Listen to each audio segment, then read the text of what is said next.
आज की वीडियो में स्टार्ट करने वाले डार्क रिएक्शन जिसका दूसरा नाम है बायोसिंथेटिक फेज। सुबह के 7:45 हो रहे हैं, 7:46 हो गए।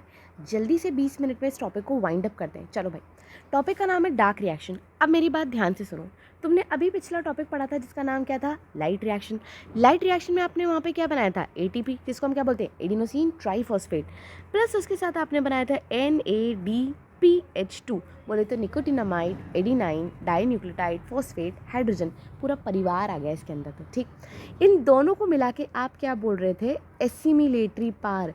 बोले तो एक आपका क्या है? पैसा, और एक आपका डेबिट कार्ड। दोनों को तुम यूज़ करने वाले हो डार्क रिएक्शन।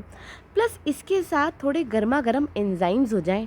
कहाँ हैं भाई ये गर्मा गर्म एंजाइम्स? आपको ये गर्मा गर्म एंजाइम मिलने वाले हैं स्ट्रोमा में। यानी कि अगर ये दोनों चीज़ें आपको मिल गई हैं ना, तो you are ready for dark reaction. Dark reaction को डार्क रिएक्शन क्यों बोलते हैं यार? बट बच्चे बड़े कंफ्यूज रहते हैं। वो ये सोचते हैं कि लाइट रिएक्शन एक ऐसी रिएक्शन है जो कि दिन में होने वाली है, फिर उसके बाद होने वाली है डार्क रिएक्शन जो कि रात को होने वाली है। एनसीईआरटी साफ साफ सीधे स्पष्ट शब्दों में कहती है कि अगर आप भी ऐसा कुछ सोच रहे हैं तो आप गलत हैं। ध्यान से सुनिए। लाइट रिएक्शन में बनता है ATP एंड NADPH2। एक तो बनता है ATP और दूसरा बनता है NADPH2। ये दोनों एज इट इज़ यूटिलाइज होते हैं डार्क रिएक्शन में। अब बेटा ध्यान से सुनो, इसका कहीं से कहीं मतलब नहीं है कि ये रिएक्शन रात को हो रही है। इसका मतलब है ये रिएक्शन भी दिन में हो रही है, बट ये लाइट डिपेंडेंट नहीं है। ध्यान से सुनना ये लाइन। लाइट रिएक्शन एक ऐसी रिएक्शन है जो डायरेक्टली लाइट पे डिपेंडेंट है, पर डार्क रिएक्शन डायरेक्टली लाइट पे डिपेंडेंट ना होके ये किस पे डिपेंड करती है? प्रोडक्ट्स पे डिपेंड करती है। It depends on the products of light.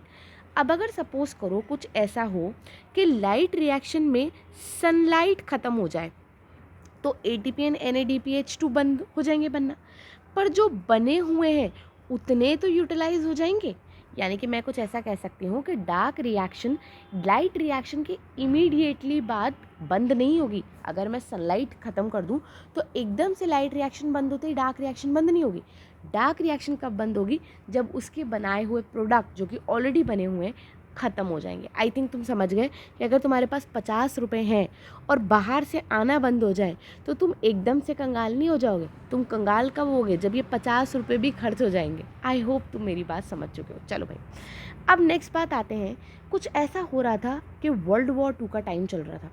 World war 2 के टाइम पे ना भाई बहुत ही गंदा यूज़ हो रखा था रेडियो एक्टिव चीज़ों का। तुम्हें पता है ना, जितना मतलब मुझे याद आ पा रहा है ना, शायद हिरोशिमा नागासाकी का भी कुछ इंसिडेंट्स वर्ल्ड वॉर 2 के टाइम पे हुआ था। मतलब आई एम नॉट श्योर, मेरे दिमाग में ऐसा आया, आई थिंक ऐसा हुआ था। तो भाई रेडियो एक्टिविटी का बहुत ही गंदा मिसयूज़ हो रहा था। But just after world war 2 एक बंदा था जिसका स्वीट सा नाम है मेल्विन केल्विन। टॉफ़ी जैसे नाम वाले बंदे मेल्विन केल्विन ने कमाल कर डाला। क्यों भाई? इन्होंने रेडियो एक्टिविटी का एक गज़ब यूज़ कर डाला। मतलब इन्होंने कुछ ऐसा यूज़ किया, रेडियो आइसोटोप्स। इन्होंने क्या यूज़ किए? Radio isotope. किसके? C14 के रेडियो आइसोटोप्स को यूज़ किया। कहाँ यूज़ किया? फोटोसिंथेसिस में यूज़ किया। भाई किसकी फोटोसिंथेसिस में यूज़ किया? एल्गी के फोटोसिंथेसिस में यूज़ किया। क्यों यूज़ किया? क्या दिक्कत आ रही थी इन्हें? बेसिकली इन्होंने डार्क रिएक्शन, यानी कि एक्चुअली में डार्क रिएक्शन करना तो गलत है, CO2 को हम किस तरीके से कार्बोहाइड्रेट बनाते हैं, जिसको आप सिंपली बोल देते हो ना CO2 is reduce to carbs, ये कैसे होता है, क्या पाथवे, ये पता किया इन्होंने इससे। यानी कि मैंने खूब सारे क्वेश्चंस आ गए इसके अंदर। भैया किसने डिस्कवर किया? मेल्विन केल्विन ने। किसको यूज़ किया? रेडियो एक्टिविटी को। क्या यूज़ किया? रेडियो आइसोटोप्स को। कौन सा? 14C। किस में? फोटोसिंथेसिस। किसके फोटोसिंथेसिस? एल्गी के। क्या पता कर डाला? रिडक्शन कैसे होता है CO2 का कार्बोहाइड्रेट में। आई होप यहाँ तक की पिक्चर क्लियर है। फटाक से एनसीईआरटी पढ़ लेते हैं। हाँ जी बच्चा, देखो यही लिख रहा है, where are the ATP and NADPH used. देखो ध्यान से क्या लिख रहा है भाई, लाइट रिएक्शन में आपने ATP NADPH O2 बनाया था। O2 को तो डिफ्यूज़ कर दो क्लोरोप्लास्ट से, ATP एंड NADPH को यूज़ कर लो ताकि आप नेक्स्ट प्रोसेस कर पाओगे फूड का सिंथेसिस। बोले तो आप शुगर बना पाएंगे। And this process is called as biosynthetic phase. Now the next thing is, इसको करने के लिए आपको ATP एंड NADPH तो चाहिए, उसके साथ आपको CO2H2O भी रिक्वायर्ड होगा। नेक्स्ट, इस बायोसिंथेटिक फेज को हम अगर डार्क रिएक्शन कह रहे हैं तो ये गलत है। ऐसा क्यों? क्योंकि आपको इसको सिंपली वेरीफाई करने के लिए इतना याद करना है कि लाइट रिएक्शन जैसे ही अनअवेलेबल हो जाती है, बायोसिंथेटिक फेज फिर भी कुछ टाइम के लिए कंटिन्यू करता है। हैंस प्रूव लाइट रिएक्शन के जस्ट बाद डार्क रिएक्शन बंद नहीं होती। इसलिए साइंटिस्ट भाई लोगों ने तुम्हारा कन्फ्यूजन दूर करने के लिए इसका नाम क्या रख दिया था? Dark reaction. अब नेक्स्ट देखिए, ये बड़ा इंटरेस्टिंग है कि वर्ल्ड वॉर 2 के बाद काफ़ी एफर्ट्स के बाद रेडियो आइसोटोप्स को बेनिफिट के लिए यूज़ किया गया था, जो कि रेडियो एक्टिविटी को तो हम कचरा यूज़ कर पा रहे थे। किसने यूज़ किया? मेल्विन केल्विन ने। कैसे यूज़ किया? रेडियो एक्टिव 14C यूज़ किया। किस में? एल्गी के फोटोसिंथेसिस में। क्या डिस्कवर किया? किस तरीके से CO2 रिड्यूस हो रहा है, बोले तो CO2 का फिक्सेशन पता किया। अब ध्यान से सुनो, CO2 का फिक्सेशन है थोड़ा सा फटाफट हम ना एक तरीके से मैं तुम्हें C3 साइकिल ही पढ़ा देती हूँ, उसके बाद ये सब बातें तो है ना 2 मिनट में समझ आ जाती हैं। आ जाओ बेटा, C3 साइकिल में आपके पास है कुछ 3 इम्पॉर्टेंट स्टेप। आपके सामने आ रही है C3 साइकिल, ठीक। C3 साइकिल के अंदर स्टेप नंबर 1 होगा आपका कार्बोक्साइलेशन। स्टेप नंबर 1 होगा आपका कार्बोक्साइलेशन। स्टेप नंबर 2 होगा आपका रिडक्शन एंड स्टेप नंबर 3 होगा आपका रीजनरेशन। अगर ये 3 स्टेप तुम्हें समझ आ गए, बाकी पैराग्राफ तो चुटकियों में निमट जाएगा। अब एक बंदे को लेकर आओ, तुम पहले कहानी सुनो, कहानी सुनो, ये एक कहानी से याद हो जाएगा हमें। देखो, कहानी में एक गंदा आदमी है जिसका नाम है RUBP। कहानी में एक घटिया आदमी का नाम क्या है? RUBP।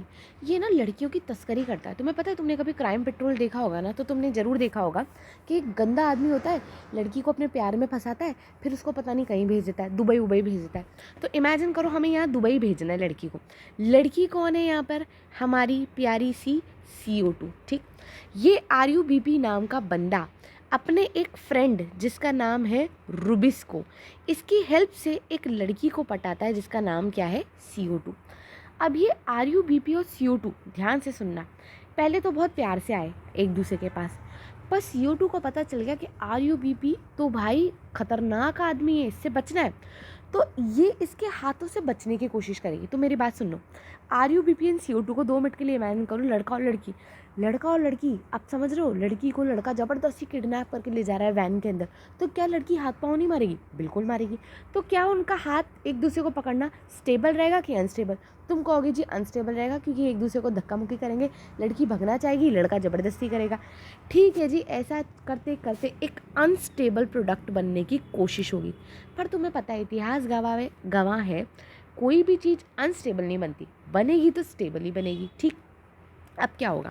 अगर इस लड़का और लड़की के केस की बात करें तो भाई लड़का रहेगा बुलडोज़र टाइप, तो बेचारी लड़की हमारी नाजुक सी, कितने मुक्के मार ले बच नहीं पाएगी, और अल्टीमेटली चांटा मार के ये RUBP CO2 को पकड़ के कहेगा चुप बैठो चुपचाप, और बना देगा स्टेबल प्रोडक्ट। और ये स्टेबल प्रोडक्ट का नाम होगा PGA। ध्यान से सुनो, PGA।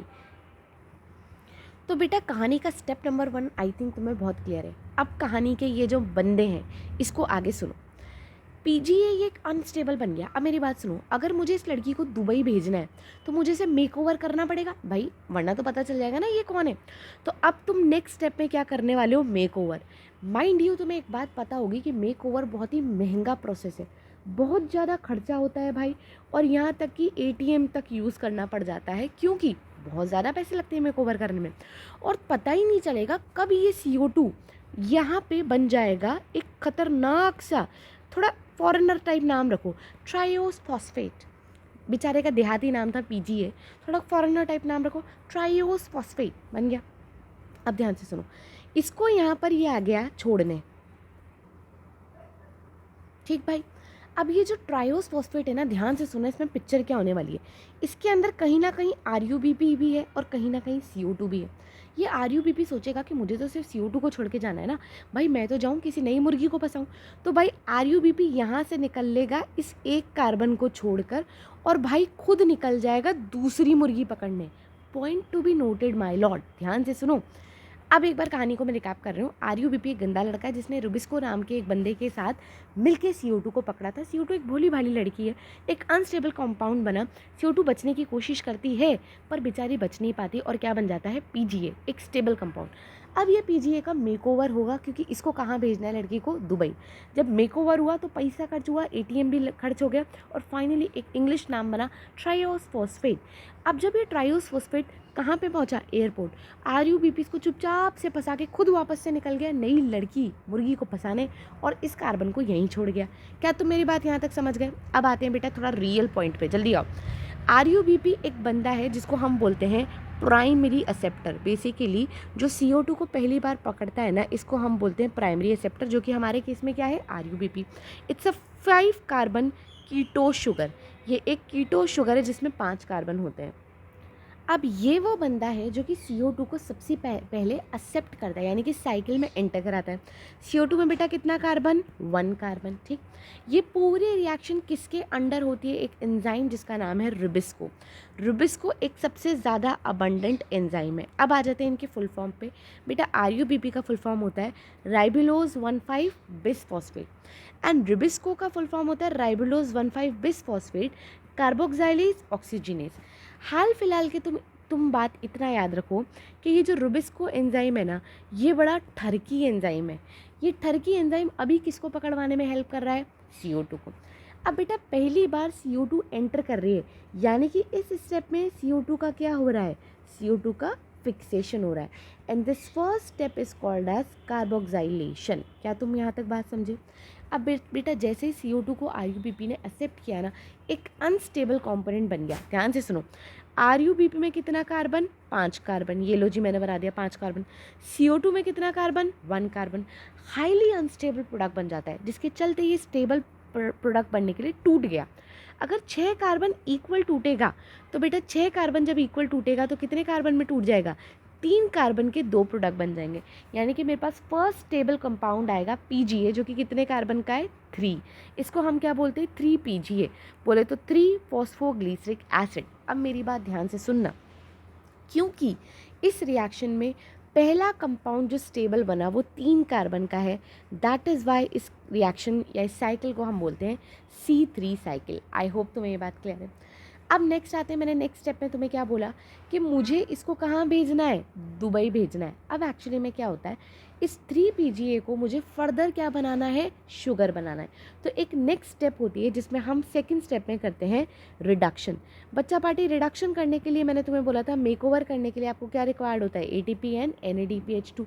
कितना, मुझे इस रिएक्शन के लिए 2 ATP चाहिए, मुझे इस रिएक्शन के लिए मुझे 2 NADPH2 चाहिए, एंड फाइनली मैं एक कंपोनेंट बनाऊंगी जो रिड्यूस होकर बनता है, this is called as triose phosphate. Mind you यहाँ पर अभी कितने कार्बन है, 6 कार्बन है, ठीक। अब नेक्स्ट मेरी बात सुनना, मैंने तुम्हें बोला था आरयूबीपी खुद तो चला जाएगा पर कार्बन छोड़ जाएगा, तो यानी कि यहाँ से जो फर्दर स्टेप होने वाली है, मेरा 1 कार्बन यहाँ छूटने वाला है और 5 कार्बन दोबारा जाने वाले हैं, किसकी फॉर्म में, आरयूबीपी। क्योंकि मैंने क्या बोला था, थर्ड स्टेप क्या होने वाला है, रीजेनरेशन। बेटा जो थर्ड स्टेप रीजेनरेशन होगा ना, उससे एक बार फिर से 5 कार्बन आरयूबीपी पहुंच जाएगा नेक्स्ट CO2 को पकड़ने, पर यहाँ पे मैं छोड़ गई 1 कार्बन। पर यार एक मिनट, मुझे याद आया कि 1 कार्बन का तो ग्लूकोज नहीं होता। अगर मुझे ट्रायोस फॉस्फेट से फर्दर ग्लूकोज फॉर्म करना है, देन आई नीड 6 कार्बन, यानी कि एक साइकिल से मैं कितना कार्बन ला पा रही हूँ, 1 कार्बन। तो अगर मुझे 1 ग्लूकोज बनाना है तो ऐसे सेम साइकिल मुझे कितनी बार चलानी पड़ेगी, 6 बार। तो तुम मेरी बात समझे बेटा, 1 कैल्विन साइकिल से सिर्फ कितना कार्बन पहुँचेगा, 1 कार्बन। पर मुझे क्या बनाना है, ग्लूकोज, और ग्लूकोज बनाने के लिए मुझे टोटल 1 साइकिल कितनी बार चलानी पड़ेगी, × 6। यहाँ तक कि मेरे बच्चों को सारी बात समझ आ गई। नेक्स्ट जो बात बच्चा समझेगा वो ये है कि 1 साइकिल के लिए मैंने 1 CO2 ली, तो मेरे को 6 मतलब मुझे 1 ग्लूकोज बनाने के लिए 6 CO2 रिक्वायर्ड है, ठीक। 1 साइकिल के लिए मैंने पहली बात रिडक्शन रिएक्शन में 2 ATP ली, प्लस बेटा एक बात इमेजिन करो कि जब आरयूबीपी दोबारा अपनी जगह पर पहुंच रहा है तो क्या मुझे 1 ATP यहाँ पे चाहिए होगी, बिल्कुल यहाँ पे भी 1 ATP चाहिए होगी। तो मुझे टोटल कितना ATP रिक्वायर्ड हुआ, 3 ATP, जिसमें से 2 मैंने रिडक्शन में यूज़ किया और 1 मैंने रीजनरेशन में यूज़ किया। तो अगर मुझे 1 मॉलिक्यूल ग्लूकोज का बनाना है तो बेटा × 6 कर दो, यानी कि मुझे टोटल कितने ATP चाहिए, 18 ATP। अब आते हैं NADPH2 पे। बच्चा पार्टी, मुझे रिडक्शन रिएक्शन में मुझे 2 NADPH2 चाहिए थे, यानी कि मुझे टोटल कितने चाहिए होंगे, 2 × 6 यानी कि कितने आ गए, 12 NADPH2 मुझे चाहिए होंगे। यानी कि इतना मेरे पास सब कुछ जब होगा तब मेरे पास क्या बनेगा, एक मॉलिक्यूल ग्लूकोज का। इसी को हम बोलते हैं C3 साइकिल। फटाक से एक बार ना हम NCERT से पढ़ लेते हैं और ये टॉपिक हमारा ख़त्म। देखो भाई, यहाँ पे हमारा NCERT बोल रहा है कि फर्स्ट CO2 फिक्सेशन में 3 कार्बन ऑर्गेनिक एसिड बना, इसी को हम बोलते हैं केल्विन साइकिल। जो हमारा फर्स्ट प्रोडक्ट बना, जो फर्स्ट स्टेबल प्रोडक्ट बना, दैट इज़ 3-फॉस्फोग्लिसरिक एसिड, जिसे हम शॉर्ट में क्या बोलते हैं, PGA। बेटा इसमें कितने कार्बन है, 3 कार्बन है। अब इस पैराग्राफ में आपका NCERT बोल रहा है कि साइंटिस्ट ने ये भी पता करने की कोशिश की कि क्या सारे ही प्लांट्स में PGA बनता है। उन्हें पता चला नहीं, ऐसा नहीं होता। कुछ ऐसे प्लांट्स भी हैं जिनमें फर्स्ट स्टेबल प्रोडक्ट क्या बन रहा है, OAA, जिसका मतलब है ऑक्सैलो एसिटिक एसिड। इसमें कितने कार्बन होते हैं जी, 4 कार्बन होते हैं। यहाँ से पता चला कि यार सारे प्लांट्स एक जैसे नहीं होते। हमने बोला कि जो plant OAA as the first stable product बनाते हैं, इन्हें आज से हम क्या बोलेंगे, C4 प्लांट्स, जिनके अंदर कौन सी साइकिल चलेगी, C4 पाथवे। मतलब कहने का मतलब है, तुम अभी इतना याद रखो, जिसमें फर्स्ट स्टेबल प्रोडक्ट OAA बन रहा है वो है C4 प्लांट, जिनमें फर्स्ट स्टेबल प्रोडक्ट क्या बन रहा है, PGA, वो है हमारे C3 साइकिल वाले प्लांट्स। ठीक, इसके आगे कौन कौन से पाथवे होते हैं, क्या होते हैं, हम पूरा डिटेल में पढ़ेंगे। ये पैराग्राफ खत्म। आ जाइए नेक्स्ट आ जाते हैं। प्राइमरी एक्सेप्टर CO2 का कौन है भाई, मैंने अभी तुम्हें बताया, हुआ कुछ यूँ था, एक कार्बन बोले तो CO2 में एक कार्बन, और पहला स्टेबल प्रोडक्ट क्या बन रहा था, 3 कार्बन का। तो साइंटिस्ट ऐसा सोचते थे कि मुझे फर्स्ट जो आपका एक्सेप्टर मिलने वाला है ना, वो 2 कार्बन का मिलने वाला है। दोबारा सुनो, पहला अगर कार्बन डाइऑक्साइड में एक कार्बन, तो ऑब्वियस सी बात है 3 कार्बन का स्टेबल प्रोडक्ट बनाने के लिए मुझे 2 कार्बन का क्या चाहिए, एक्सेप्टर चाहिए। पर बहुत टाइम तक ढूंढते रहे, हमें ऐसा कुछ भी नहीं मिला। लेटर ऑन हमें पता चला, भाई लोग हम तो गलत सोच रहे थे। एक्चुअली में जो फर्स्ट एक्सेप्टर हमें मिलने वाला है वो 5 कार्बन का कीटोस शुगर निकला, जिसका नाम क्या है, राइबुलोज बिसफॉस्फेट, जिसका पूरा नाम है राइबुलोज 1,5 बिसफॉस्फेट। ठीक है भाई, यानी कि हम जो ये पिक्चर सोच रहे थे 2 कार्बन निकलेगा, ये सब क्या थी, गलत। अब आते हैं हमारे केल्विन साइकिल पे। केल्विन भाई साहब अपने को वर्कर के साथ पूरा पाथवे पता किया और बताया कि भैया ये तो एक साइक्लिक पाथवे है और ये सारे फोटोसिंथेटिक पाथवे में होगा। यानी कि कोई प्लांट C3 है, कोई प्लांट C4 है, कोई प्लांट कैम प्लांट है, सारे प्लांट में मैंडेटरी C3 साइकिल तो होनी ही होनी है। क्या होना है जी इसमें, सबसे पहला स्टेप कार्बोक्साइलेशन। कार्बोक्साइलेशन का मतलब CO2 का फिक्सेशन, जिसके चलते एक पहला ऑर्गेनिक इंटरमीडिएट बनेगा। It's a very crucial step, यानी कि आपको NCERT से एक क्वेश्चन आ सकता है कि ये सबसे क्रूशियल स्टेप है। क्यों, क्योंकि यहाँ पे CO2 यूटिलाइज होती है कार्बोक्साइलेशन करने के लिए। किसका, RUBP, यानी कि कार्बोक्साइलेशन किसका हो रहा है, RUBP का। इस रिएक्शन को कैटलाइज करने के लिए जो बंदा आ रहा है वो है RUBP। एक्चुअली में तो रुबिस्को है बेटा, यहाँ पे इन्होंने लिख रखा है RUBP कार्बोक्साइलेज, पर तुम याद करो कि एक्चुअली में बंदा कौन है, रुबिस्को। इसके चलते फॉर्मेशन क्या होता है, 3PGA का। अब आगे NCERT खुद कह रही है क्योंकि भाई इस जो एंजाइम है ना, इसमें ऑक्सीजनेशन वाली एक्टिविटी भी है, इसलिए इसको रुबिस्को कहना सही रहेगा। आ जाइए नेक्स्ट स्टेप। नेक्स्ट स्टेप में बेटा हमारी NCERT कह रही है रिडक्शन। देखो यहाँ तक हो गया, RUBP को पकड़ा, कार्बोक्साइलेशन किया, 3PGA बन गया, फर्स्ट स्टेप हमारी कंप्लीट होगी।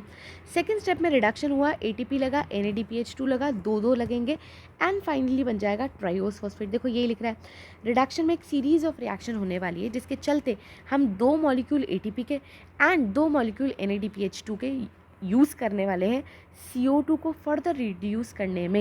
एंड एज अ रिज़ल्ट हम यहाँ पर एक कार्बन छोड़ के जाएंगे, क्योंकि मुझे ग्लूकोज बनाने में कितने कार्बन चाहिए, 6 कार्बन। तो fixation of CO2 require 6 molecule of C, यानी कि मुझे कितने टर्न करने पड़ेंगे, 6 टर्न करने पड़ेंगे एक ग्लूकोज को फॉर्म करने के लिए। आई होप यहाँ तक की पिक्चर भी क्लियर है। और लास्ट में RUBP फिर निकल लेगा किसी नए CO2 को पकड़ने। This step is called as regeneration. और भाई ऐसा करने के लिए वो ऑटो टेम्पो साइकिल किसी से जाएगा तो पैसा लगेगा, तो भाई यहाँ पर लगने वाला है एक ATP। आ जाइए नेक्स्ट स्टेप में, regeneration. Regeneration of CO2 acceptor molecule की तरह एक बहुत ही क्रूशियल स्टेप है। यहाँ पे ये कंटिन्यूसली चलता रहता है और इसके लिए मुझे एक ATP चाहिए, so that for phosphorylation to form RUBP। तो बेटा इस पूरे पैराग्राफ में ना एक इंपॉर्टेंट बात आई, रीजनरेशन ऑफ CO2 एक क्रूशियल स्टेप है। सेकेंड, ये अनइंटरप्टेड चलना चाहिए ताकि बाद में भी आपकी C3 साइकिल चल सके। नेक्स्ट, रीजनरेशन करने के लिए वी रिक्वायर 1 ATP, या फिर आप कह सकते हो फॉस्फोराइलेशन हो रहा है टू फॉर्म RUBP। इसके चलते हमारे पास एक बार फिर से क्या बन जाएगा, RUBP। ऐसा टोटल मेरे को कितनी बार करना पड़ेगा, 6 बार। तो ऐसा 6 टर्न के लिए I need 6 CO2, 18 ATP and 12 NADPH2 and as a result मैं बनाने वाली हूँ ग्लूकोज। अब मेरी बात ध्यान से सुनना बच्चा पार्टी, ये तो हुई तुम्हारी C3 साइकिल। अब होता कुछ यूँ है, कभी कभी कुछ ऐसा होने वाला है कि मैंने बोला था रुबिस्को है ठरकी एंजाइम। ठरकी का मतलब होता है, एक इमेजिन करो एक ठरकी लड़का, एक ऐसा ठरकी लड़का जिसको CO2 होती है तो बहुत बढ़िया, पर अगर किसी रीज़न से गर्लफ्रेंड नाम की CO2 चल जाए तो ये O2 से भी काम चला लेता है। भाई ये तो बड़ा खतरनाक एंजाइम है, CO2 नहीं तो O2 भी चलेगी। इसलिए तो मैंने क्या बोला था भाई लोगों, रुबिस्को क्या है, ठरकी एंजाइम। तो पिक्चर आगे की बाकी है, कुछ ऐसा होने वाला है कि CO2 नहीं तो O2 भी चलेगी, जिसके चलते एक खतरनाक सी साइकिल चलने वाली है, C2 साइकिल, जिसको हम पढ़ने वाले हैं आने वाले लेक्चर में। तो आई होप आज के लेक्चर का कंटेंट आपको एकदम चकाचक मस्त क्लियर है। Bye everyone.